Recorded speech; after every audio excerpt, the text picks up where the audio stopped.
আমরা এইমাত্র প্যাংগং লেকের ধারে আমাদের গোল্ডেন রিসোর্টে এসে পৌঁছালাম। এই প্যাংগং লেক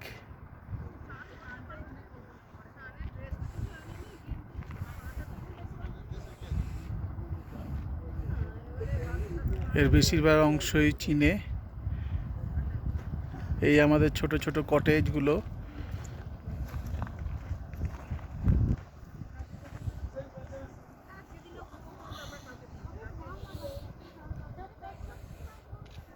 অবশেষে এসে পৌঁছালাম। বাবা, খুব একটা কষ্ট হওয়ার কথা না। না, নিঃশ্বাসের কোনো কষ্ট বুঝতে পারছি। সকালে ডায়মাক্স 250 খেয়েছো আবার কি?